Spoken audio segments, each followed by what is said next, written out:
السلام علیکم ورحمۃ اللہ وبرکاتہ۔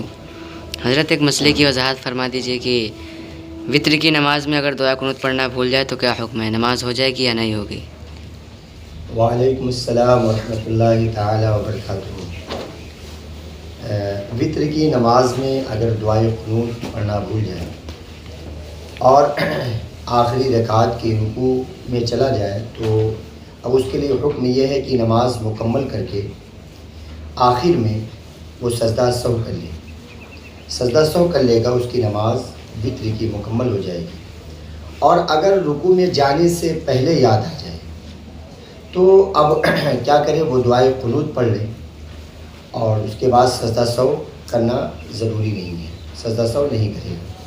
لیکن رکوع میں جانے کے بعد یاد آئی ہے کہ دعائے قنوت اس نے نہیں پڑھا ہے تو اب اس کے لیے حکم یہ ہے کہ وہ نماز مکمل کر کے آخر میں سجدہ سہو کر لے گا، اس کی وطر کی نماز مکمل ہو جائے گی۔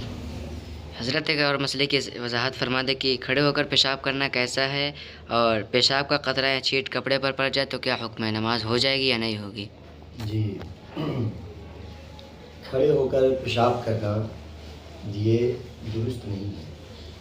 ہاں، اس وقت اجازت دی جاتی ہے جبکہ اگر انسان معذور ہو، اسے بیٹھنے میں دقت ہو رہی ہو یا پھوڑا پھنستی ہے یا اس طرح سے بیٹھنے میں اسے تکلیف ہو رہی ہے، بیٹھ نہیں سکتا ہے تو کھڑے ہو کر پیشاب کر سکتا ہے، لیکن ایسی جگہوں پر پیشاب کرے کہ اس کی چھینٹیں اس کے اوپر یا اس کے کپڑوں پر نہ پڑنے پائیں، کیونکہ اللہ کے نبی صلی اللہ تعالیٰ علیہ وسلم کا گزر ایسے دو قبروں پر ہوا کہ آپ نے فرمایا ان دو قبروں پر عذاب ہو رہا ہے۔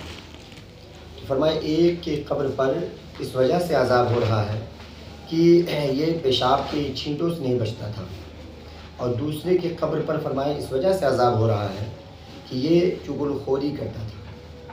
تو پتہ یہ چلا کہ جو چھینٹ سے نہیں بچتا ہے یہ کیا ہے، عذاب کا سبب بھی ہے۔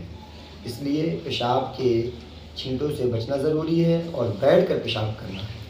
بیٹھ کر پیشاب کرنا یہ اللہ کے نبی صلی اللہ تعالیٰ علیہ وسلم کی عادت کریمہ ہے اور سنت ہے، اس لیے ہم مسلمانوں کو چاہیے کہ بیٹھ کر پیشاب کریں۔ ہاں، عذر ہے، عذر شرعی تو کھڑے ہو کر پیشاب کر سکتے ہیں۔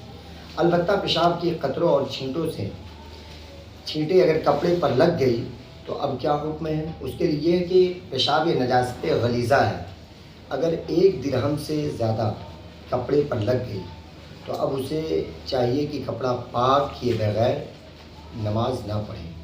اگر اس نے نماز پڑھ لی ہے بغیر کپڑا پاک کیے تو اب ایسی نمازوں کا حکم یہ ہے کہ نماز کو دہرانا ضروری ہے۔